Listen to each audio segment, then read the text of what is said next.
Perfecto, volvemos a... Habíamos hecho una revisión muy importante de conceptos meningitis, encefalitis, ya algunos signos, síntomas, diferencias entre uno y el otro, algunos tips importantes en relación a la otorraquia, su significado, y algunos conceptos importantes. Habíamos establecido una anatomía básica para entender dónde están las meninges, ¿sí? Dura madre, aracnoides, lipía madre, la aracnoides y su importancia en tanto la circulación del líquido cefalorraquídeo y la pía madre que tiene estrecho contacto con la masa encefálica. En relación a dónde, digamos, cómo circula el líquido cefalorraquídeo, pero también quién lo produce, es importante para repasar. Esto quizás lo pudieron haber recordado, no sé, cuando lo vieron en ciencias biológicas o...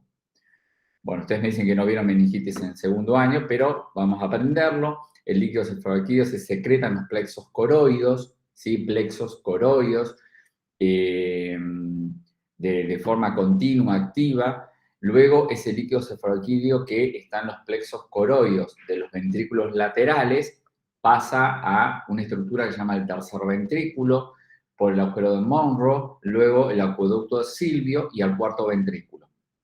Y ahí empieza a circular por el espacio subaranoideo que rodea, obviamente, la masa encefálica, pero también la médula espinal, ¿sí? Y este proceso nos lleva a un proceso de reabsorción, ¿sí? Hay algo que se reabsorbe, pero también hay senos venosos que absorben un poquito ese líquido cefalorraquídeo y luego se elimina vía hemática. Esto de entender la secreción como también la reabsorción y la circulación te permite a vos entender, por ejemplo, ¿no? Por ejemplo, si bien nosotros no lo vamos a ver por una cuestión de tiempos en el programa de pediatría, ustedes habrán escuchado que hay niños que nacen o desarrollan al poco tiempo del nacimiento, dentro de su primera infancia, hidrocefalia. ¿Escucharon ese concepto hidrocefalia? Sí, profe. Muy bien. Sí, es cuando hay agua ¿Agua? dentro de hidro. Bueno, pero acuérdense que todo no es agua. Líquido, cefalorraquídeo.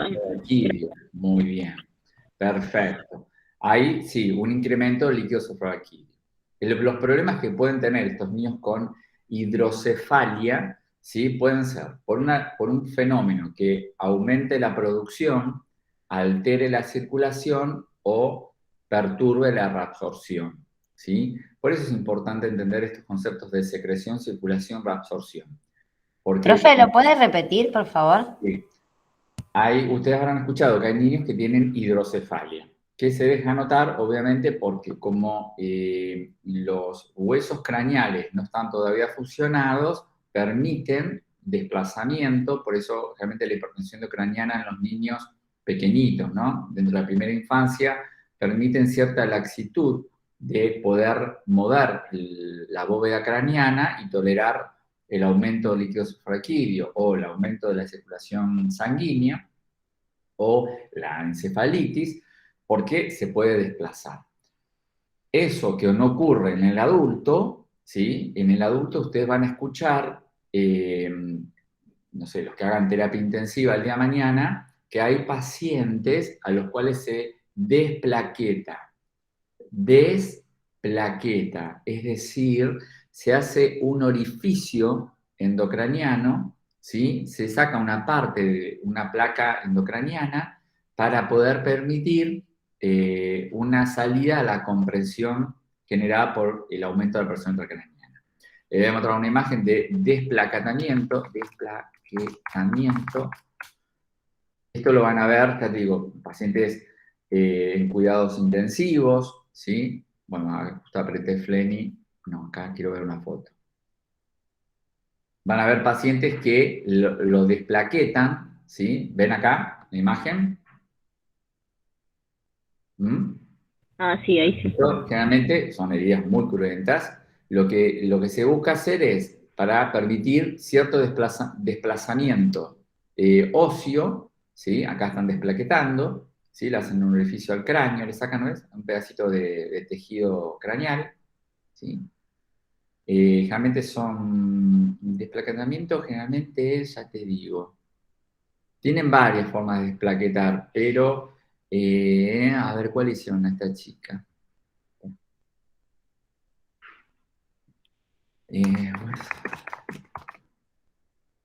generalmente va a ser ponele puede ser, a ver, los parietales, ¿sí? Temporoparietal, realmente es el parietal el que más, esta chica tiene mucho del parietal comprometido que desplaquetaron, ¿sí?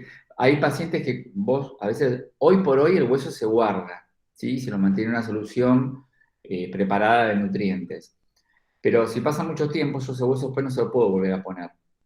Entonces se ponen mallas, ¿sí? Vas a ver que hay pacientes que tienen como abombado, ¿sí? El cráneo, porque están desplaquetados, les falta una porción de hueso.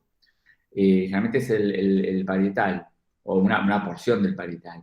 Entonces son pacientes que hasta que lo vuelven a colocar una malla, ¿sí? Hoy se hace con 3D, todo eso se imprime en 3D a partir de una TAC especial que te hacen justo la parte de hueso que te falta, para que quede lo mejor posible, mientras esos pacientes van a usar un casco, ¿sí? En su vida diaria, porque están desplaquetados. Ahí debajo, además de piel, tejido celular-cutáneo y periósteo, ya el hueso no tenés y vas a las meninges, y abajo está el encéfalo, ¿sí? Esto lo van a ver mucho entonces en pacientes en adultos que no pueden controlar la presión intracraniana y lo desplaquetan. Acuérdate, término desplaquetar. Entonces, los problemas de la hidrocefalia, ¿sí? Este aumento del líquido cefaloactivo puede estar dado por 3 situaciones. El aumento está o porque se secreta mucho en los plexos coroides, porque hay una alteración en algún lugar de su circulación, entonces como por una barrera y si no puede pasar se concentra mucho en un lugar y desencadena la hidrocefalia, o bien porque hay una alteración en la absorción, es decir, en menos, se reabsorbe mucho menos de lo que debería y se concentra cantidad.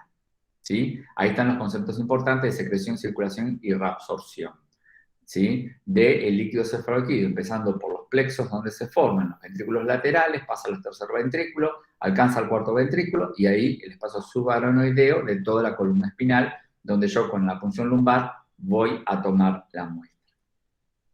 En esta oportunidad no vamos a entrar a que me digan gérmenes, no quiero que se preocupen por saber qué es gérmenes, no. Eso después veremos en el final. Pero para el parcial, no. Porque ya sabemos, sí, quiero que me nombren, que digan, bueno, virus y bacterias están digamos, en el top número 1 y 2 de los gérmenes que más pueden afectar a la infancia, pero también a los adultos.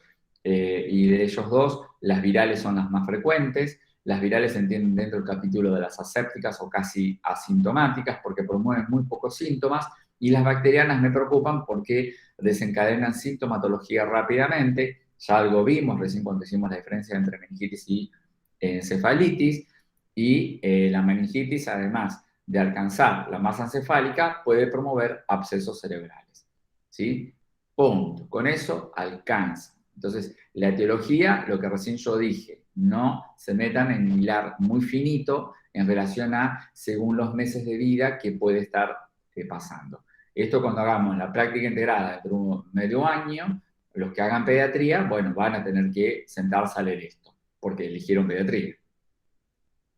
Muy bien. Grupos de riesgo, obviamente la edad siempre es un riesgo, los menores de 10 años son los mayormente expuestos. El periodo neonatal también lo es, los primeros días y hasta meses de vida, ¿sí? En la medida que el niño gana años, realmente se aleja de la posibilidad de la meningitis, pero ya te digo, le puede pasar también en el adulto. Signos y síntomas, habíamos dicho que se vuelven como inespecíficos en un grupo etario de lactantes, menores o hasta 2 años de vida, porque es muy difícil que el niño verbalice aquello que un niño más grande puede empezar a decir. Entonces, acá la cuestión de la sospecha tiene que estar a flor de piel, ¿sí? La presentación realmente es aguda, puede ser fulminante o insidiosa. Insidiosa es aquella que no define un cuadro en especial. Aguda es que aparece a flor de piel todos los signos y síntomas propios de la meningitis. Fulminante, y bueno, es eso mismo. Rápidamente pone en riesgo la vida del paciente, ¿sí? Habíamos dicho que en los niños menores de 1 año o 2 años pueden ser como las manifestaciones son clínicas, son mínimas o son insidiosas, son muy inespecíficas. puede pasar, por ejemplo, en un chico de más de 2 años que tenga fiebre de alta magnitud. En cambio, en un neonato o en un niño de 1 año, ¿sí? Pero principalmente el periodo neonatal, primeros 29 días de vida, la hipotermia. ¿Sí? Un neonato con hipotermia es tan grave como un chico que tenga 40 grados de temperatura. ¿Sí? La letargia, la irritabilidad, ¿sí? Todo esto son alteraciones del sensorio que tiene el paciente.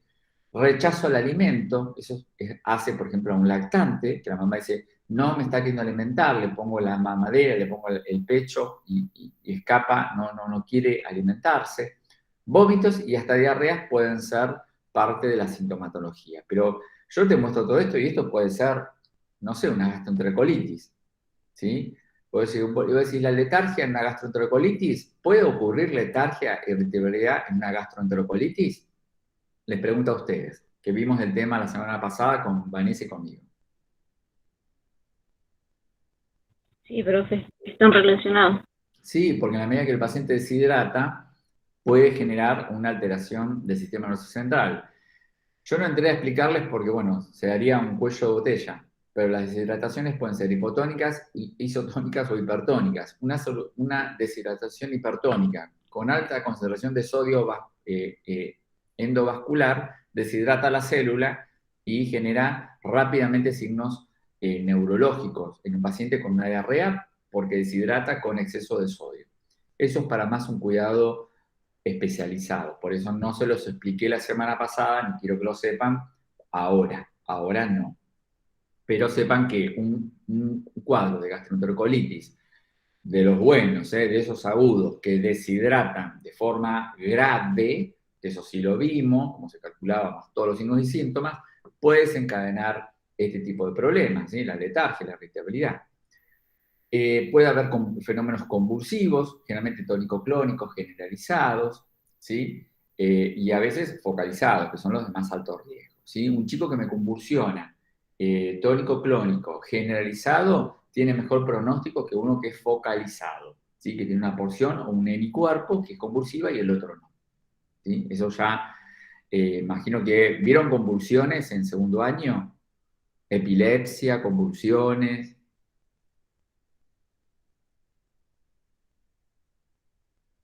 Hola, ¿vieron algo de ese tema? Convulsiones, epilepsia.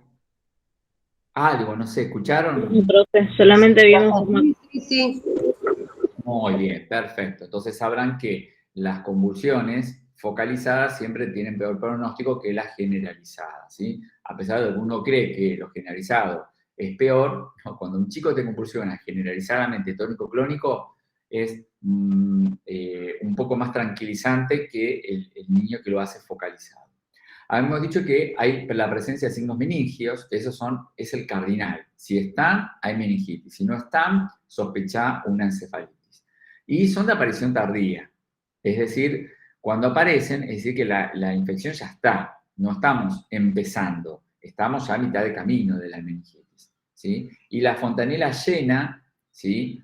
Que no está deprimida, como pasaba en los cuadros de hidratación, también es parte de un signo meningio. Y la fontanela llena, ¿sí? O abombada, también se llama abombada, está reflejando que hay un poquito de presión endocraniana, ¿sí? O intracraniana.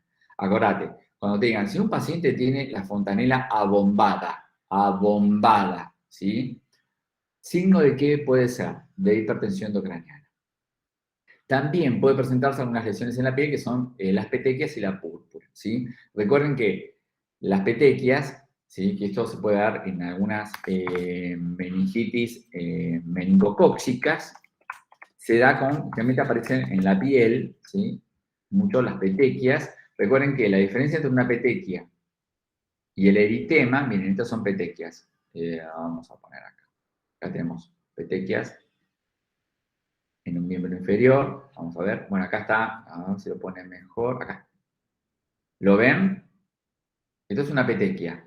¿Sí? ¿Cuál es la diferencia con el eritema? Porque yo también tengo eritema y no hay que confundirlo. Eritema, mira. Parecen, supongo que se parecen, ¿no? Mira. A ver, vamos a poner un eritema que esté en la pierna. Bueno, acá, no, acá. Mira, acá tenemos un eritema ¿Qué tiene? Si no tenés una buena semiología, ¿ves? Acá tenés un eritema y acá tenés una petequia. La diferencia entre eritema y epitequia, ¿cómo te das cuenta que es una cosa y no es la otra? Es que la petequia es más puntiforme, ves que el eritema es más amplio, ¿sí? No es un punto específico, en cambio las petequias son puntiformes, son puntitos, y la petequia, acordate que siempre es una lesión microvascular. Acá hay una lesión microvascular. En el eritema es un proceso inflamatorio vascular, ¿sí? Acá está inflamado y en la petequia ya la lesión está instalada, no es solamente inflamación. Se lastimó el capilar, ¿sí? Por eso es bien puntiforme y es bien rojito, ¿sí? Y otra cosa bien fácil para identificar, te pones guantes siempre y cuando vos tocas un eritema, lo comprimís a donde está la marquita roja y soltás. Donde estaba el eritema se pone blanco y luego aparece el eritema, ¿sí? En cambio, la petequia, yo la aprieto, suelto y se ve bien un puntito rojo y luego todo rosado y sigue el puntito rojo. ¿Se entendió cómo entender la diferencia entre petequia y eritema? Sí, Bien, Sí, profe. profe. semiología básica, ¿eh? Muy bien, perfecto.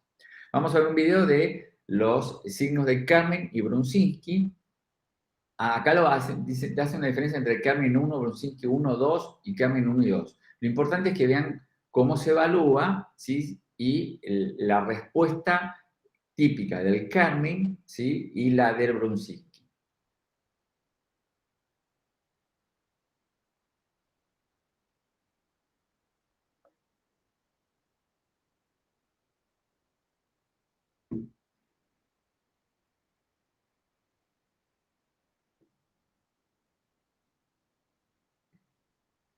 ¿Okay? ¿Cuánta presentación? Bueno, okay. Síndrome meningio. El síndrome... Se quedan sin sonido. Esperen, ¿eh? ¿Qué le pasó que se le fue el sonido este?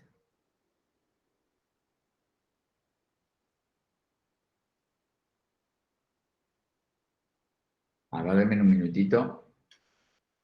Qué lástima. Andaba hace un rato. Esperen, ¿eh? Denme un segundito. A ver si lo puedo reproducir de YouTube directamente. Ah, mira, porque sacaron el sonido. Bueno, el Brunzinski, mirá, miren qué van a hacer. El Brunzinski vos lo tomás de la columna cervical. Ahora van a mostrar el Brunzinski negativo. ¿Ves? El paciente permite flexión cervical y no genera resistencia. ¿Sí? No hay resistencia ni dolor cuando yo lo quiero El incorporar. examinador flexionará el cuello Ahí e volvió el sonido. intentará llevar Bueno, el mentón hasta la región external. bueno. Ahí vemos Si el se positivo. presenta resistencia y dolor en la ejecución de la maniobra, indicará que el signo es positivo. Rigidez de cuello. Mediante esta maniobra, el examinador debe colocarse detrás del sujeto de atención que se encuentra de cúbito dorsal. Con ambas manos sujeta la región de la nuca y mandíbula. Mueve la cabeza hacia los laterales, luego hacia adelante aproximándolo a la región external. Si no presenta rigidez, el signo va a ser negativo. Otro signo de compromiso meningio. ¿Sí? Mediante esta maniobra, el examinador debe colocarse detrás del sujeto de atención que se encuentra de cúbito dorsal. Con ambas manos sujeta la región de la nuca y mandíbula. Mueve la cabeza hacia los laterales, luego hacia adelante, aproximándolo a la región external. En caso de que se presente rigidez al movimiento, es un signo meningio positivo.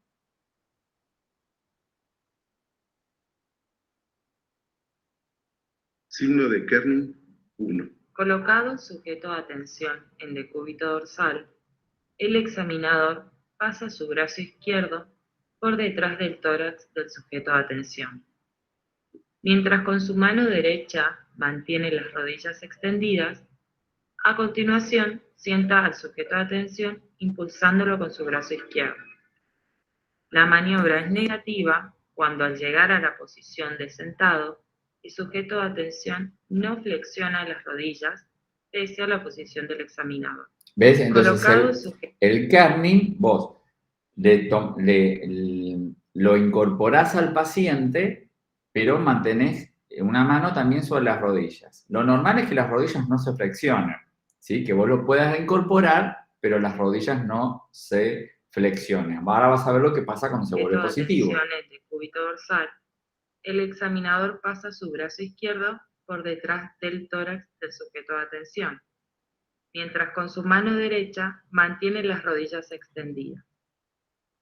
A continuación, El video no se está viendo, ¿eh? al Está la sujeto de imagen. atención, ¿No? impulsándolo con No, su está una imagen de definición. Ahora sí. La maniobra es positiva cuando al llegar a la posición de sentado, el sujeto de atención flexiona las rodillas. ¿Ves? Signo positivo de kerning. Vos lo incorporás al Observa el paciente síndrome tomando la de columna cervical Signo y de te da posición. positivo, porque flexiona las piernas. Con el sujeto de atención de cúbito dorsal, el examinador El Brunziski flexiona las 2, piernas nosotros sobre decimos el Brunziski músculo general, es el más y conocido. sobre la pelvis.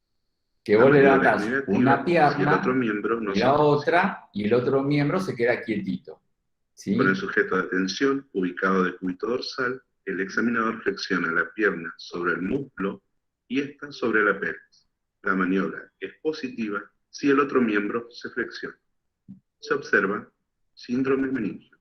¿Ves? Entonces, repasamos. Brunziski, más allá del 1 y el 2, vamos a pensarlo en un Brunziski general, donde el paciente en decúbito dorsal, acostadito, vos tomás una de las piernas y levantás una de las piernas y vas a ver que levantás una y la contralateral también quiere hacer lo mismo, ¿sí? Y el kerning, habíamos dicho, querés incorporar al paciente tomándolo de su columna cervical, ¿sí? Y vas a ver que ambas rodillas se flexionan. Kerning positivo y este es el Brunziski positivo. Y luego tenés la rigidez que nosotros más de cuello decimos rigidez cervical, ¿sí? Que es la presencia de dolor y resistencia para la tensoflexión y lateralización del cuello del paciente. ¿Ok? Más o menos para que tengamos una idea de los signos meningitis. Estos son los signos que decíamos que están presentes en la meningitis, no te olvides. Criterios de internación, todo paciente debe ser internado, ¿sí? Más allá que yo después averigüe si es viral o bacteriana, todo paciente que muestre signos y síntomas de infección del sistema nervioso central, hay que poder internarlo.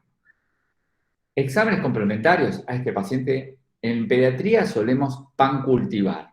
Pancultivar. Pregunta a ustedes, ¿qué significa que lo voy a pancultivar?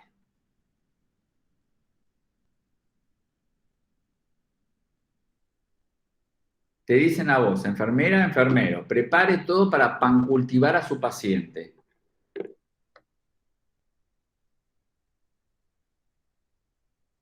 Que va a tomar diferentes muestras para Muy bien. laboratorio, cefalorraquídeo, todo. Perfecto. El prefijo pan es todo, ¿sí? Viene de, ¿te acuerdas cuando decíamos Pangea? ¿Qué era Pangea?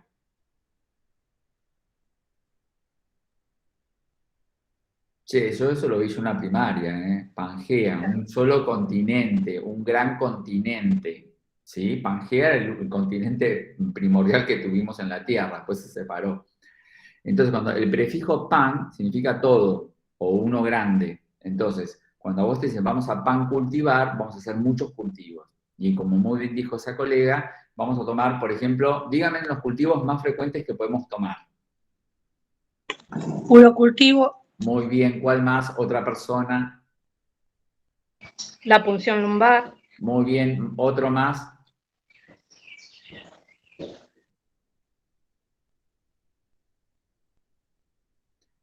Vamos, que el continente es grande y tiene varias formas de ser cultivado. Sí, cefalorraquídeo también. Ya lo dijeron, muy bien. Ah, perdón. A ver, ¿cuál más? Hay uno que es, pero recontra frecuente. Cultivo de esputo puede ser. Bien, el cultivo de esputo, los hemocultivos, ¿sí? El urocultivo, coprocultivo, fauces, cultivo de fauces, ¿sí? En estos niños vamos a hacer urocultivo, cultivo de fauces, hemocultivos y punción lumbar, ¿sí? Esos son los cultivos que vamos a hacer en este chico. No le vamos a hacer un coprocultivo, no le vamos a hacer un esputo, no. Fauces, hemocultivo, urocultivo y punción lumbar, ¿sí? Muy bien. Vamos a recordar algunas cuestiones. Entonces, más allá de los cultivos, el hemograma que le vamos a pedir, el ionograma que le vamos a pedir, a este paciente le vamos a dejar un acceso vascular para normohidratación parenteral. Recuerden que acá tenemos niños que están nauseosos, con vómitos, entonces a estos chicos no los podemos alimentar bajo ningún criterio, porque me va a estar vomitando, ¿sí? Entonces le vamos a dejar un acceso vascular con un aporte parenteral basal para cubrir las necesidades mínimas de energía y nutrientes del paciente, también para sostener la normohidratación, corregir las pérdidas que haya tenido, si está con diarrea, si está con vómitos. Y por ahí también a veces, como este es un procedimiento que requiere cierta colaboración, y en los niños no la vamos a obtener, como también en algunos adultos es muy difícil tenerla, a veces vamos a usar algunos medicamentos con propiedades hipnotizantes, como por ejemplo la ketamina, ¿sí? Se da ketamina, que además de analgésica es hipnótica. El paciente entra en una especie de hipnosis, no entiende lo que le está pasando, se vuelve muy colaborador y se hace el procedimiento con un paciente bastante colaborador y quietito. Y además el acceso vascular sirve como un rápido medio de acceso en frente a una emergencia. Recuerden que si yo tengo presión intracraniana y descomprimo rápidamente con una aguja, queriendo obtener líquido cefalorraquídeo, la descompresión suele producir fenómenos vagales. ¿Y qué fenómenos puedo monitorizar yo de fenómenos vagales? Si yo te digo a vos, te descomprimo el líquido cefalorraquídeo que estaba a alta presión, y eso puede desencadenar reflejos vagales. ¿Qué puedo ver yo en un monitor que le pasa a mi paciente?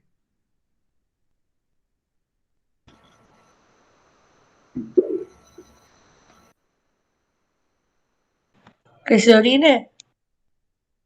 A ver, estoy diciendo, ¿qué puedo ver en el monitor de un paciente?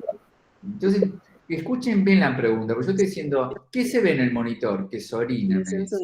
Chicos, no sé, ¿qué están tomando en casa? ¿Están tomando un té negro como yo o té de algún hongo raro? Chicos, tranqui. ¿Qué puedo ver? El descenso de la presión. ¿Descenso de presión arterial? Muy bien. El paciente se expone a alguna forma de hipotensión arterial. ¿Qué más? Desmayo. ¿Qué? Desmayo. En el monitor yo voy a estar viendo un desmayo. Volvemos a la orina.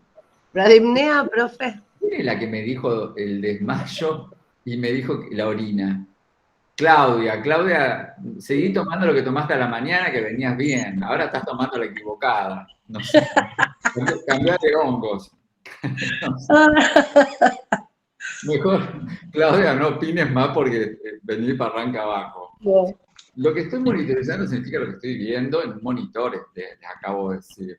Entonces, bradicardia, bradipneas, apneas, insaturación de oxígeno, hipotensión arterial, todas cosas que yo puedo ver y monitorizar. A estos pacientes, cuando le vamos a hacer la PL como a un adulto, acordate que esto no es un capítulo pediátrico que no lo ves. Está buenísimo, sí. Lo vas a ver en un adulto, te tienen que poner un saturómetro, el tensiómetro digital, unos electrodos para explorar tu electrocardiografía continua, porque si yo tengo un poquito de hipertensión endocraniana, el paciente... No me haces comprobar, mejor te sale. No sé, es una muy buena. Ah, bueno. El micrófono porque escucho ahí la familia. Bien, entonces monitoricemos, primero hay que monitorizar a tu paciente, porque se expone a un riesgo. Además, acordate, estos pacientes, muchas veces hay médicos que dicen, no, yo no le quiero dar ketamina, no le quiero dar ninguna benzodiazepina, porque es verdad, eso altera aún más el sensorio de un paciente que quizás lo tenía alterado. Nunca a un paciente con un sensorio alterado le vas a dar una droga que lo altere más, porque después vos sabés si estás bajo el efecto de la droga o el problema que desencadenó la alteración, ¿sí? Pero la ketamina suele usarse. Ponele que el médico te dice, no, yo no le voy a poner nada, déjamelo al pibe despierto. Entonces, vos vas a ver, ahora es difícil mostrárselo, pero vos tenés que tomar al chico, y generalmente nuestras posiciones puede ser, o lo pones en fetal, acostadito así, de costado, o al revés, sentadito y lo sujetás bien. ¿Cuál es el problema? No se da tanto en el adulto, pero sí en los niños, que el chico obviamente, vos lo agarrás, lo haces un huevito, y lo tenés bien agarradito para que le hagan la punción lumbar. Vos pensás que esto es un procedimiento que puede tardar 5 o 10 minutitos, ¿sí? Entonces, mientras que uno sujeta al paciente, otro es el segundo operador que es el que alcanza los recursos, y el médico es el que hace el procedimiento, puede pasar 10 minutos. Y ahí es importante monitorizar, porque si yo tengo a un chico en esta posición, acuérdate que la vía aérea, yo te estoy poniendo así, y estoy pudiendo estorbar tu capacidad ventilatoria. Entonces, el chico está debajo de un gran campo estéril, ¿sí? Más si es un lactante pequeñito, vos le pones un campo fenestrado arriba y ya lo tapaste, ¿sí? Entonces, muchas veces en el afán de tener al chico para que no sea traumática la punción lumbar, no te venga hemática, uno lo tiene bien al pibe agarrado, pero lo estás asfixiando. Entonces, por eso siempre monitorizalo y miralo al chico. Mirá que no se le ponga cianótico, mirá que ventile, ¿sí? No sea cuestión que vos decís, la punción salió divina, pero el pibe se la pasó haciendo apneas. No. Entonces, siempre monitorizar a todo niño expuesto a estos tratamientos. El adulto es más colaborador porque entiende que se lo tienen que hacer y vos le vas a agarrar la mano y nada más. Y vas a, más o menos a sostenerlo para que no peguen movimientos bruscos. Igual, donde se vaya a hacer la punción lumbar, generalmente los médicos tienen la amabilidad, y si no vos haces el acordar, de que infiltran la zona con lidocaína, inyectan lidocaína, ¿sí?, en el punto de inserción para minimizar el dolor de la punción que van a realizar. Recuerden que las muestras que se van a tomar son 3 muestras, ¿sí? Una es para el cultivo, son 2 frascos de vidrio estériles a rosca y un frasco que suele ser estéril de plástico a rosca color amarillo. Acordate esto, porque el día de mañana vas a ir a trabajar y los primeros días vas a estar alcanzando y llevando, haciendo cosas. Y un día te van a decir, prepárame para una punción lumbar.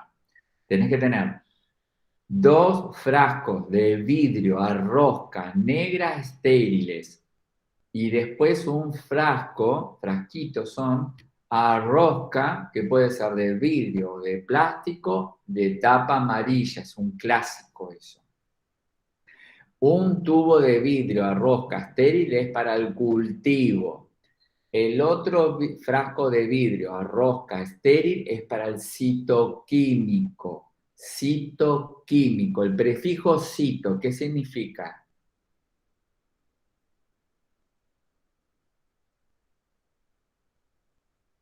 Cito, prefijo cito. Célula. Estoy conectado, ¿no? Pregunto por si acaso. Sí, profe. Bien, el prefijo cito es célula. ¿Y qué células yo voy a buscar en el líquido cefaloquídeo? Y leucocitos, ¿sí? Si aparecen, estoy en problemas. No hay leucocitos normalmente en el líquido cefaloquídeo. Cuando aparecen, es porque se infiltraron inadecuadamente.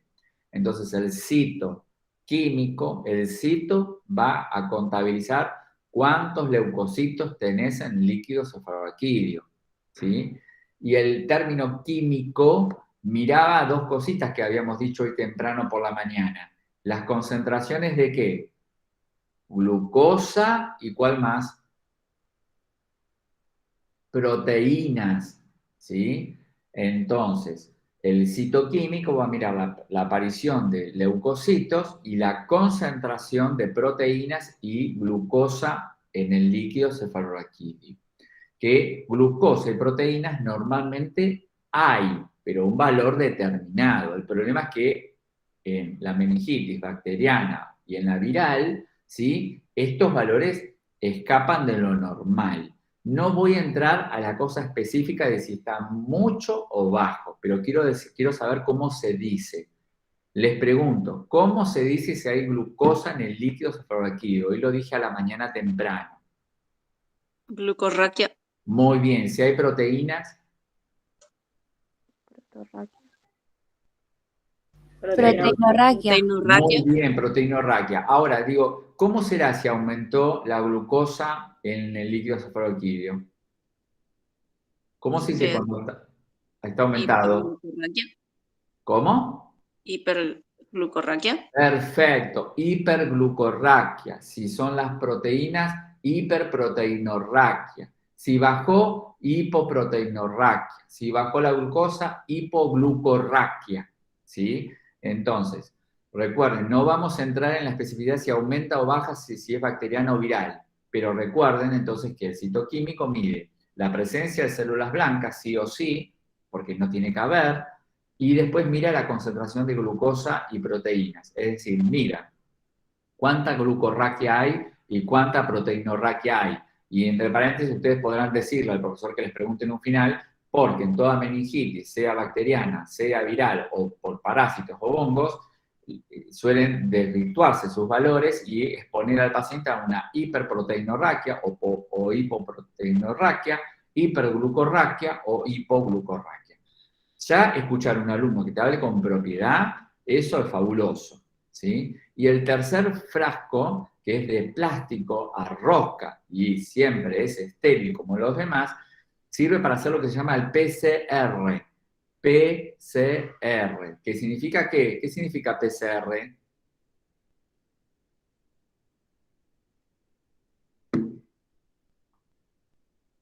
PCR, cadena de reacción de la polimerasa, ¿sí? PCR, noten esto.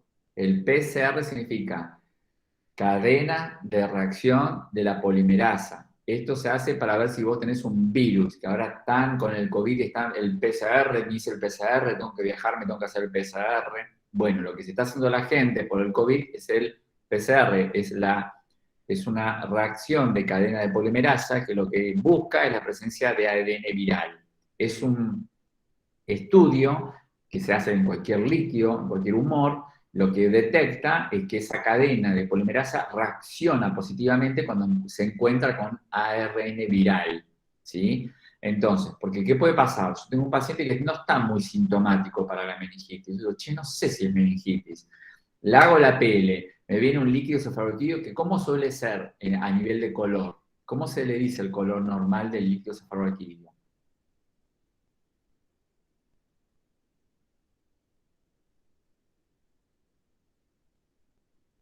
¿Cristal de qué se le dice?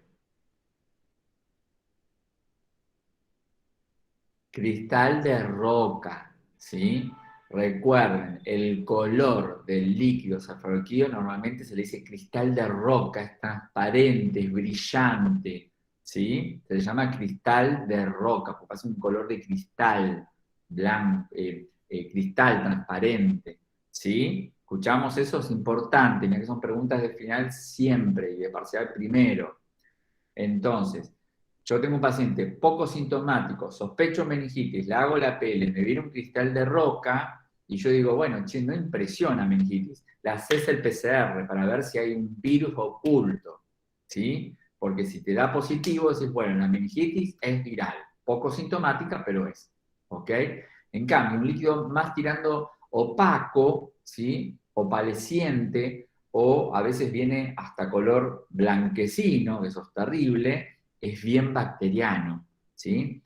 También, por ejemplo, acá tengo los colores, mirá, los colores sanguinolentos, el sanguinolento es muy propio, o porque fue traumática la punción, ¿sí? Una punción traumática genera un líquido cefalorraquídeo sanguinolento, hemático, o bien puede ser pacientes que tengan, esto se da más en el adulto, hematomas subdurales, ¿sí? Hematomas subdurales. ¿Qué significa si es subdural?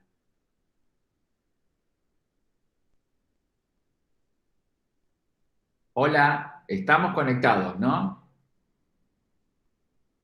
Sí, profe. Bien. Subdural, ¿qué significa? ¿Dónde está el problema? En la dura madre. Por encima de la dura madre. ¿Cómo por encima? Estoy Por debajo. Por debajo. Si yo voy Por al debajo, subte, ¿verdad? si yo voy al subte, voy por debajo de la tierra. Si yo voy subdural, por debajo de la dura. Recuerden esos prefijos que son cotidianos, ¿sí? Muy bien. Entonces, si viene sanguinolento, puede ser o la técnica fue traumática, o si es un paciente con un hematoma subdural, te viene sanguinolento, porque viene impregnado de líquido cefalorraquídeo. El cantómico, ¿sí? Que viene en color tipo amarillento, puede estar dándose en algunas también, o infecciones, algunas bacterianas, pero también en hematomas viejos, ¿sí? Subdurales viejos. Y el blanquecino es bien bacteriano. El blanquecino es bien bacteriano. Muy bien. Acá, como ven... Perdón, profesor, ¿y el sanguinolento o hemático o con hematomas subdurales No. es bacterial? No. El líquido cefalorraquídeo hemático que te viene color rojito, hemático, puede ser Sí. que la punción fue traumática y lastimaste vasos, por eso te viene hemático, además del líquido cefalorraquídeo mezclado, o el paciente, y esto se da más en el adulto, tiene un hematoma subdural, ¿sí? Y yo le hago una punción lumbar, y bueno, el líquido ya está impregnado de sangre en todo su recorrido. ¿Me entendió? Bien. Pero el bacteriano te puede venir opaco, ya no es cristal de roca, viene opaco y un color como amarillento, como si fuera una orina lavada. ¿Sí? Una orina lavada, para que entiendan. ¿Sí? Pero se dice opaco o amarillento. Por eso, cuando me pasa que sea o sanguinolento, hemático, bueno, o con hematoma subdural o traumático. No digas con hematoma, no. No, No. Vos tenés que decir, el líquido cefalorraquídeo vino hemático. Punto. Listo. Posibles causas, 2 puntitos. Punción traumática, coma, hematoma subdural. Punto. O si vos decís hemático o subdural, no. Es hemático producto de una punción mal hecha, traumática, o el paciente tiene un hematoma subdural que impregna el líquido cefalorraquídeo que yo estoy tomando. ¿Sí? Bueno, cuando me pasa en alguna de esas ocasiones, sí. Lo tengo que volver a repetir el procedimiento, porque esa muestra ya no me sirve, ¿o no? No te sirve, porque acordate que vos estás buscando glóbulos blancos, ¿sí? Y estás mirando la concentración de glucosa y de proteínas. Es verdad, no es la mejor muestra, pero no lo puedes volver a punzar al paciente. Realmente no se lo vuelva a punzar, ¿sí? O sea que, bueno, bajo estas circunstancias me sale una muestra sucia, por decirlo, pero potable para ver si hay bacterias. Sí. Ok. No se lo vuelva a punzar porque, bueno, obviamente eso ya te digo, es un procedimiento doloroso y tampoco hay mucho lugar por punzar, ¿sí? Vamos a los lugares por punzar. Mirá, acá voy a ver si... Profesor, disculpe, Bien. si la muestra es de color amarillo, ¿qué representaba? El amarillo, como el blanquecino, tienden a ser un color más bacteriano. ¿Sí? Ah, ok. Y el cristal de roca es normal, pero los virus pueden estar ocultos detrás del cristal de roca. ¿Sí? Sí, Por eso hacemos el PCR, el tercer tubito. El paciente, acá tenemos un niño en posición sentado, ¿sí? Flexionado hacia adelante, ¿sí? Es un lactante, te das cuenta que está las manos y lo que es el dorso del niño. Y ¿cómo encontrás en qué lugar se va a hacer la punción? Bueno, los espacios siempre es columna lumbar, no abdominal, no torácica, no cervical. Te vas a la región lumbar y se hace entre L3, L4, L4, L5. ¿Sí? Los espacios intervertebrales. ¿Sí? Yo tengo que ir a los espacios que quedan entre las vértebras L3, L4 o L5. Alguno de esos dos lugares es donde voy a hacer la punción. Y la pregunta es, ¿y cómo sé dónde está eso? Bueno, lo que puedes hacer es, tomás las crestas ilíacas del niño, que es lo que está haciendo los deditos del operador, ¿sí? Toma las crestas ilíacas y donde une con los pulgares, ahí está L3, L4, L5. Y con la uñita le buscas el espacio entre una vértebra y la otra, ¿sí? Esa es una. Y la otra manera que tenés es hacer una línea imaginaria que va del ombligo hacia atrás. Es como que le tomás la medida. Yo hago una línea que sale del ombligo, hago todo para atrás, para atrás, para atrás, y donde se junta esa línea con la columna, ahí estás entre L3, L4 y L5, ¿sí? Esto es importante para vos como enfermero porque es donde vos vas a hacer la antisepsia primera. Vos le haces una primera antisepsia y la otra se la hace el médico, ¿sí? No le vaya a pasar como me pasó a mí la primera vez que fui a hacer me dijeron, vamos a hacer una punción lumbar, y como yo no sabía dónde quedaban, identificar la columna lumbar, ¿sí? Como no sabía identificarlo, le puse iodopovidona, en ese momento el yodo era lo que más usábamos, se lo puse de la columna cervical hasta la cola, más o menos. Y cuando llegó el médico, dijo, ¿pero qué le hiciste? ¿Por qué lo pintaste todo al chico para hacer una punción lumbar? Bueno, para que no les pase a ustedes, recuerden, ¿cómo localizar la columna lumbar? Bueno, crestas ilíacas, la agarrás con las manos, con los dedos, le tocas las crestas ilíacas, y donde se juntan los pulgares, ahí tenés L3, L4, L5, los espacios intervertebrales, o si no, ombligo, línea hacia atrás, imaginaria, y donde llega la columna tenés esos mismos espacios. Perfecto. Vamos a ver antes de ver, bueno, mientras que vemos el procedimiento, vemos los recursos. A ver este video, no me acuerdo ya de este video cómo era. Acá vamos a corregir algunos... La punción lumbar es una técnica diagnóstica y terapéutica esencial. Puede utilizarse para descartar infecciones del sistema nervioso central o para diagnosticar otras enfermedades neurológicas. También se puede utilizar para medir la presión del líquido cefalorraquídeo o para administrar medicación intratecal. En el caso de los niños pequeños y lactantes, es una técnica que puede ser difícil, por lo tanto, vamos a explicar paso a paso cómo puede realizarse una punción lumbar en un lactante de forma segura y eficaz. La punción lumbar es una técnica básica en pediatría que, para realizarla de la forma más eficaz y más segura, debe realizarse siguiendo un procedimiento establecido, incluyendo la analgosedación del niño y la monitorización adecuada. Para realizar una punción lumbar, el material que necesitamos es el siguiente. En primer lugar, una solución alcohólica para lavado de las manos. También debemos disponer de una mascarilla y unos guantes estériles, varios paños estériles y gasas, una solución antiséptica para... Recuerden, los campos estériles son dos. ¿Cuáles son esos dos que conocemos universalmente que vamos a usar? Nosotros decimos campos estériles, ¿sí? ¿Cuáles son esos dos? Campo liso y campo fenestrado. Muy bien, perfecto. El liso es para que vos le pongas en la mesita y ahí vuelquen todos los recursos, ¿sí? Y el fenestrado, como muy bien dijo la compañera, es uno que tiene un agujerito y ese va sobre la columna lumbar del paciente, ¿sí? Generalmente vienen ya con un adhesivo, son descartables, que se queda pegadito y cubre lo demás y deja solamente en circulito lo que voy a trabajar. Para limpieza de la zona donde se va a hacer la punción. Muy bien, fíjense que ellos dicen limpieza. Nosotros, ¿cómo decimos? Antisepsia. Antisepsia, muy bien. Y una crema anestésica también para aplicar previamente a hacer la punción. Bien, esto acá lo usamos mucho en Argentina, se llama EMLA, la marca comercial. EMLA es una marca comercial, es una... la droga es parecida a la... Déjenme, ya te digo, ¿ves? La droga es, ya te digo, lidocaína con prilocaína, ¿sí? Lidocaína con prilocaína. Esto lo usamos mucho en pediatría, ¿sí? Te muestro bien en un pomito, como ahí recién ven, está la cajita y el pomito, ¿sí?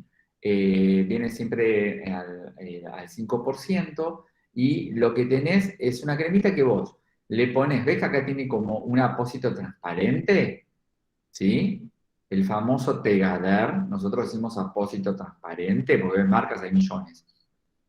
Le pones esa crema arriba de donde vas a hacer la punción lumbar, o por ejemplo tenés que hacer una extracción de sangre al paciente, arterial o venosa, le pones la crema sobre la piel y arriba un apósito transparente, se lo dejas actuar 30, 40 minutitos y anestesia toda la zona. Es fabuloso. Obviamente a veces la premura no lo deja hacer. Entonces el médico se infiltra con lidocaína y ya está.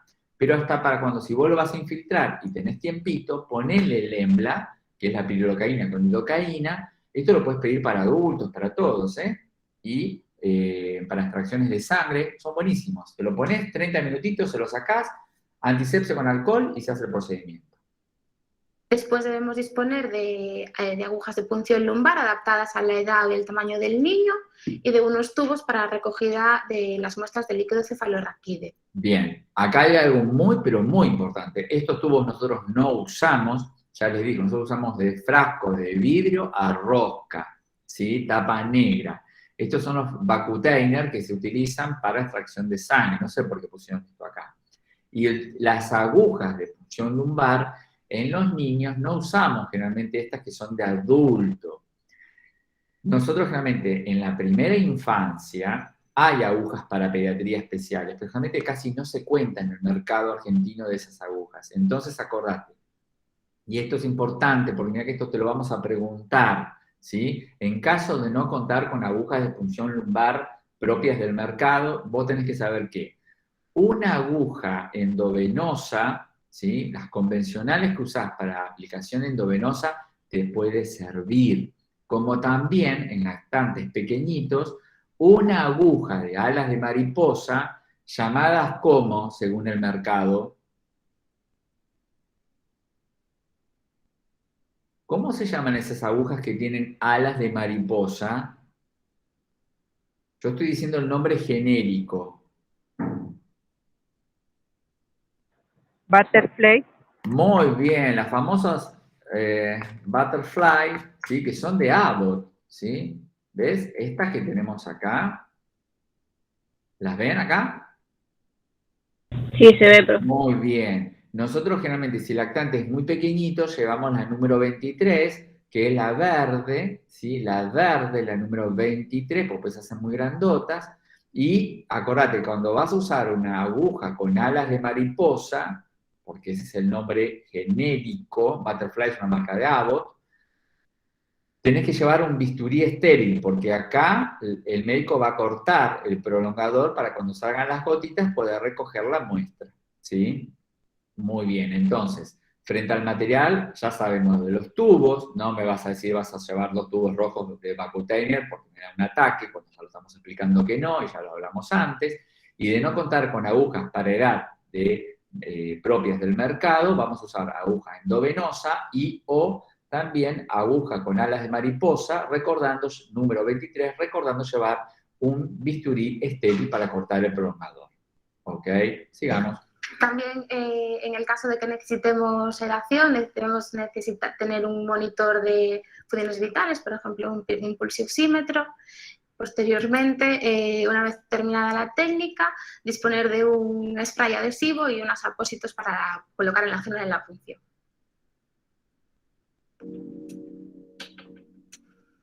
A continuación, vamos a explicar cómo realizar una punción lumbar de forma correcta. Antes de nada, y como cualquier procedimiento invasivo, es necesario informar tanto al paciente como a la familia acerca de la técnica que vamos a realizar, sus indicaciones y las posibles complicaciones de la misma. En segundo lugar, debemos utilizar la analgosedación necesaria en cada paciente y además aplicar siempre un anestésico local en la zona en la que se vaya a hacer la punción. También debemos colocar un monitor para vigilar las funciones vitales durante la realización de la técnica. En primer lugar, la posición en la que debemos colocar al niño. Si es un recién nacido o un lactante pequeño, lo ideal es realizarlo en posición sentada. En cambio, si se trata de un niño mayor o lo que queremos es medir la presión del líquido cefalorraquídeo, lo ideal es realizarlo en decúbito lateral. Una vez escogida la posición, en este caso, como se trata de un niño lactante, lo vamos a hacer en posición sentado. Lo primero que debemos hacer es establecer un campo estéril y después aplicar una solución antiséptica en la zona donde se va a realizar la punción lumbar, que debe realizarse con movimientos circulares, empezando por la columna y extendiéndose hasta las crestas ilíacas. Una vez realizado esto, debemos localizar el punto de punción. Para ello, primero localizamos las crestas ilíacas y si trazamos una línea imaginaria que una ambas crestas ilíacas, nos encontraremos en la línea media con el espacio intervertebral comprendido entre L4 y L5, que es el lugar ideal para realizar la punción lumbar. Una vez localizado el punto de punción, debemos seleccionar la aguja adecuada para el tamaño y la edad del niño. Para introducir la aguja, debemos orientar el bisel de la misma en paralelo a las fibras longitudinales de la dura madre. Si el paciente está en posición sentada, como en este caso, el bisel debe orientarse hacia un lado. En cambio, si el paciente estuviese en decúbito lateral, el bisel se orientaría hacia arriba o hacia abajo. La inclinación aproximada de la aguja debe ser de unos 15 grados. Cuando notemos disminución de la resistencia al avance de la aguja, estaremos en el espacio subaracnoideo. En ese momento debemos retirar el fiador y comprobar que hay flujo de líquido cefalorraquídeo a través de la aguja. Se recogerán las muestras según el objetivo diagnóstico y una vez recogida la muestra se recolocará el fiador. El fiador es el mandril. A retirar la aguja. Una vez finalizada la técnica, debemos aplicar en la zona un pegamento sintético y colocar un apósito, un vendaje compresivo. Y en las siguientes 2 horas debemos asegurarnos de que el paciente permanezca en decúbito prono o lateral para evitar la cefalea pospunción. Muy bien. Ahora yo les voy a mostrar una técnica, pero hecha en un adulto, que es un poco más como real, ¿no? Vamos a escucharlo. Ok, vamos a hacer una punción lumbar. Tenemos a nuestro paciente en posición de cúbito lateral izquierdo. Y vamos a utilizar una referencia bastante sencilla, que es las 2 crestas ilíacas de mi paciente. Aquí está la cresta ilíaca de él. En una línea donde se intersectan ambas crestas ilíacas, en ese espacio voy a entrar. En el espacio entre las 2 apófisis espinosas. Aquí, en este espacio. Lo voy a marcar. Listo, aquí ingreso, voy a ir hasta donde sienta hueso, cuando haya hueso freno. Y busco la dirección.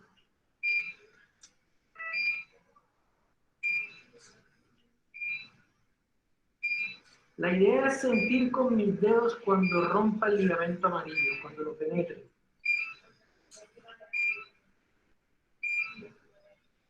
Ahí vamos bien, vamos a probar. Enfoca esto, a ver.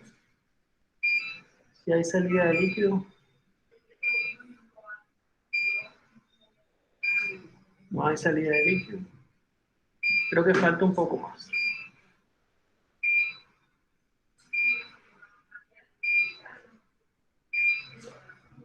Aún no hay salida de líquido.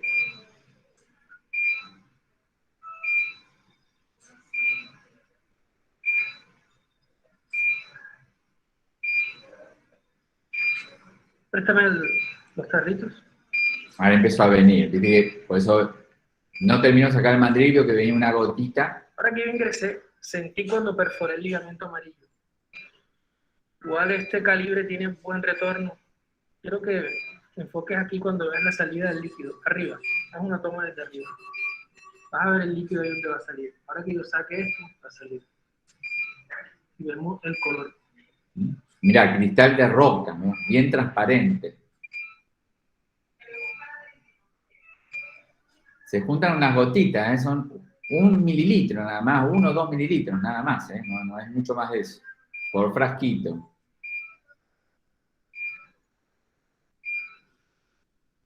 Eso se tapa. Bueno, ahí le sacó uno, pues se sacan 3.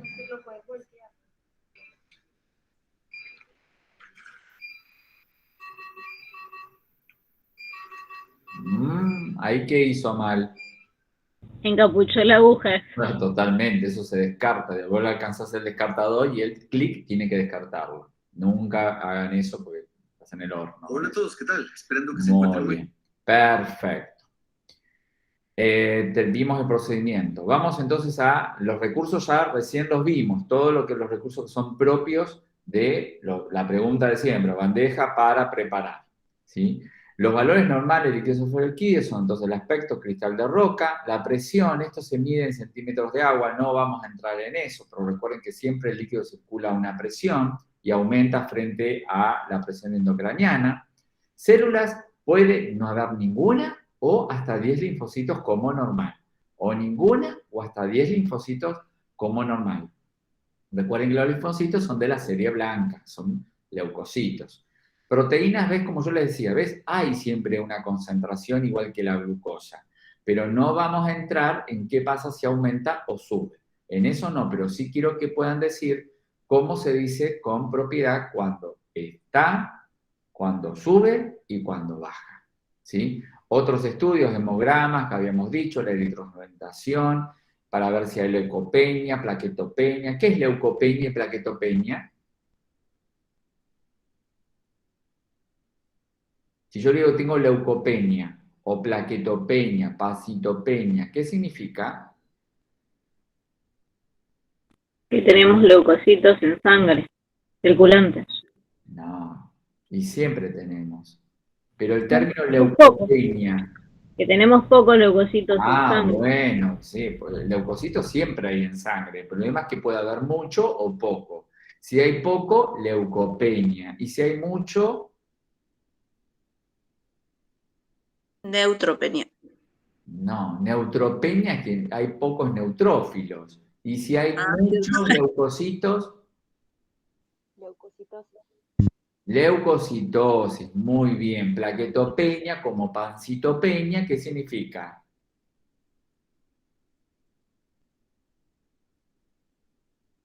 ¿Qué significa si yo tengo plaquetopenia o pancitopenia? Plaquetopenia sería la disminución de las plaquetas. Muy bien, disminución de la concentración de plaquetas en sangre, ¿sí? Perfecto. Miren que estos conceptos son muy básicos, son los que tienen que salir rápido. Y si ustedes ven que esto es un problema, aprovechen todos nuestros espacios clínicos. Diego, me lo explicó o le pregunto a Diego. También en práctica integrada. Profesora, el Vicin está hermoso, pero yo todavía carezco de estos contenidos, me los olvidé, podemos repasarlos, ¿sí? Porque no vale nada resolver un paciente en Vicin. Ayuda muchísimo, pero si vos no tenés una buena base, estás en el horno.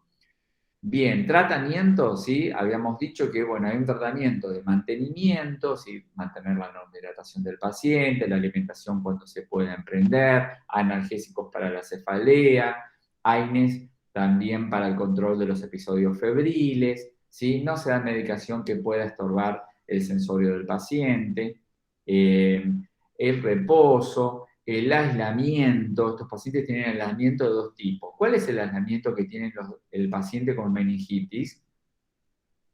Es doble.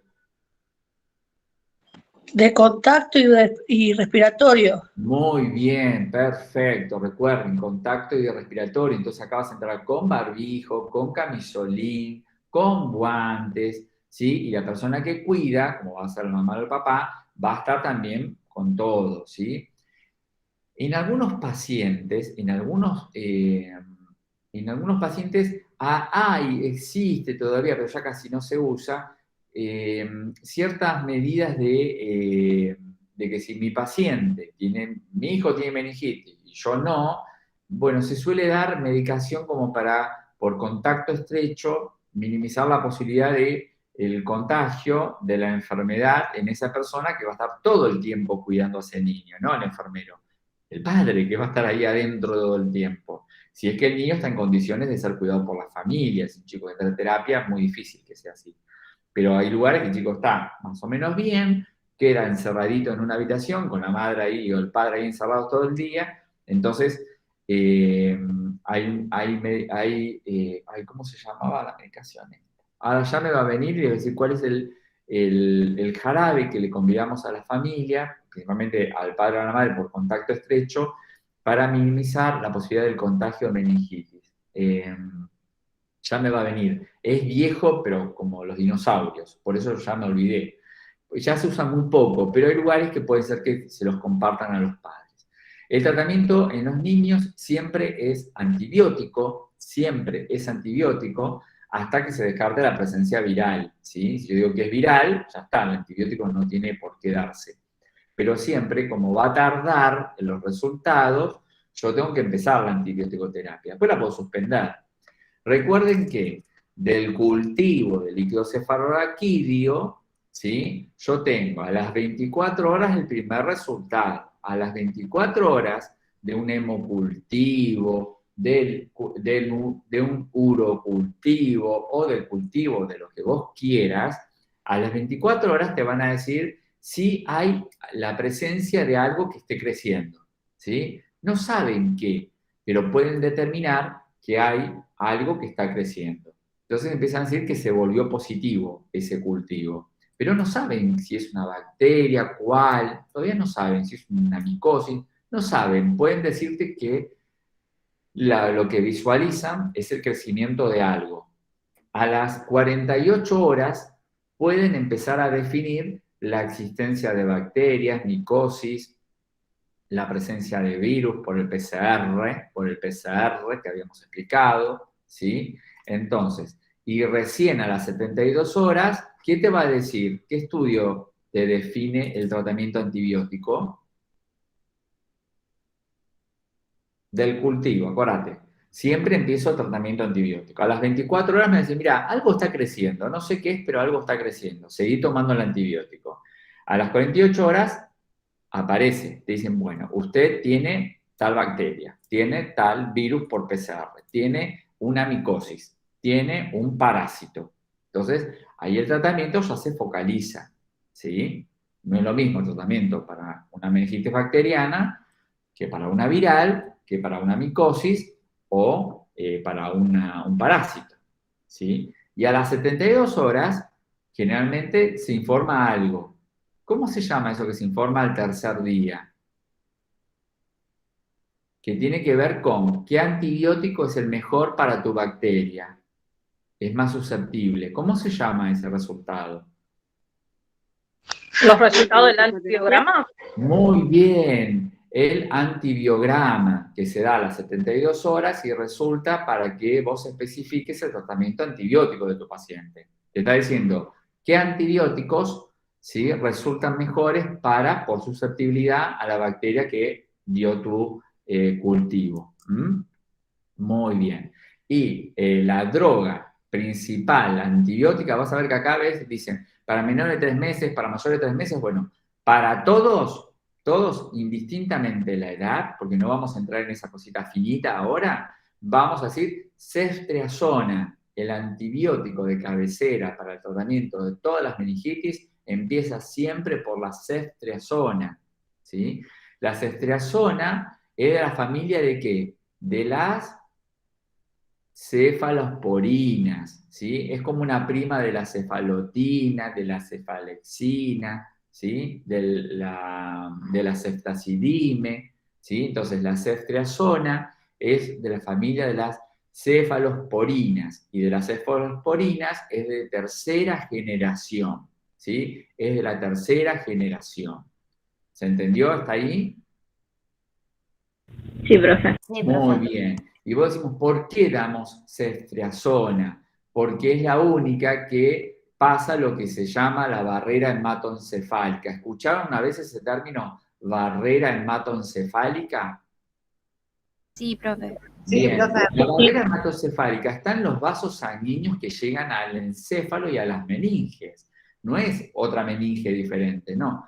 Son células endoteliales, ¿sí?, que están adentro de los vasos sanguíneos que llegan y circulan por el cerebro y por las meninges. Y esa barrera hematoencefálica lo que permite es filtrar muchos químicos y también muchos virus y bacterias. Obviamente no siempre todo lo logra, pero bueno, hay antibióticos que no logran superar esa barrera hematoencefálica, entonces no pueden impregnar ni las meninges, ni el líquido cefalorraquídeo, ni la masa encefálica. Entonces, la ceftriaxona es de los pocos antibióticos que logran filtrarse por la barrera hematoencefálica, recordar que es un tejido endotelial especializado propio de los vasos cerebrales, acordate eso, y meningios, logra superar esa barrera hematocefálica y entra a circular por el cerebro, lo impregna las meninges, el líquido cefalorraquídeo, ¿sí? Muy bien. Recordá que eso es muy, muy importante. Parezco el meme de los Simpsons, ¿sí? Bueno, así que ya sabés por qué es ceftriaxona, sabés lo que es la barrera hematocefálica y sabés que esta logra traspasarlo. La ceftriaxona siempre empieza exclusivamente por vía intravenosa, las primeras 72 horas, y luego uno ve, según la evolución del paciente, de pasarlo intramuscular y completar un esquema de por lo menos 7 días. El tratamiento adyuvante o coadyuvante significa que es, ¿qué les doy además de la antibiótico-terapia? Bueno, el tratamiento que se da además del antibiótico es dexametasona endovenosa. ¿A qué pertenece? ¿A qué familia pertenece la dexametasona? Es un corticoide. Muy bien, es un glucocorticoide. Lo que sabemos es que durante las primeras 48 horas, la posibilidad de que las meningitis bacterianas provoquen hipoacusia es un hecho. Entonces, acordate, en adultos, en niños, no importa la edad, si te diagnostican a un familiar o a vos meningitis, pedí que además de la ceftriaxona, que se va a pasar diluida, que se pasa en 30 a 45 minutos, ya vamos a ver en la próxima clase cómo diluimos, cómo pasamos, no se pasa endovenoso en push, hay que tener precaución porque desencadena rápido una flebitis química, entonces se pasa lentamente, diluida casi en 1 hora. Acordate que tiene que ir acompañado de glucocorticoides endovenosos como la dexametasona, que ha demostrado que si se da desde las primeras 48 horas, ha disminuido la secuela neurológica auditiva, que es muy frecuente, que promueve la hipoacusia, ¿sí? Entonces, siempre acordate, acompañado de la ceftriaxona con todo lo que tiene de chance de atravesar la barrera hematocefálica, impregnar todo lo que pueda, la dexametasona es el tratamiento adyuvante o coadyuvante. Muy bien. Bueno, las virales, y con eso terminamos, porque el miércoles vamos a ver un poquito de convulsiones febriles, que es chiquitito, más la tutoría. Las virales, ¿qué decíamos? ¿Sí? Que son muy insidiosas, no te das cuenta. A veces hay pacientes que cursaron una meningitis viral y nadie se enteró. Solamente tuvo un poquito de cefalea, cansancio generalizado, como le pasa al adulto, y no pasó nada, ¿sí? Entonces, las meningitis virales, que eran las asépticas también, estaban en ese capítulo, pueden provocar un poquito de letargia, cefalea, vómito. No te das cuenta, ¿sí? Por eso no terminan de ser diagnosticadas. Por eso es importante, para diferenciarlas de las bacterianas, si yo digo, no, che, yo creo que tiene una meningitis, tomar el líquido cefalorraquídeo siempre es más allá de que yo crea, por la evidencia que lo que veo, digo, este pibe tiene una meningitis, es viral o es bacteriana, siempre sí se hace la punción lumbar. De esa no te salvás, ¿sí? Entonces, ¿por qué? Porque el PCR va a determinar la presencia del virus. Porque yo digo, lo cultivé, me dio negativo, PCR positivo, vos decís, listo, bacterias no eran, porque no se cultivaron, porque no había, pero el PCR me da positivo. Es decir, hay un virus encubierto. ¿Sí? ¿Se entendió eso? Sí, pero el tratamiento de la meningitis viral es sintomático. Yo no le voy a dar antibióticos, es sintomático. Tiene dolor de cabeza, tiene cefalea, analgésicos. Tiene fiebre, AINES. ¿Sí? Vomita, hidratación parenteral, hasta que pase los fenómenos de meningitis. Hay lugares y hay médicos que dicen, mira, es viral, pero yo le voy a dar ceftriaxona por si acaso, no sea cuestión que se cuele una bacteria y después yo tenga las manos atadas, ¿sí? Pero si es viral, el tratamiento es sintomático. Vos decís, che, le dio PCR positivo, cultivo negativo y tiene ceftriaxona, ¿por qué?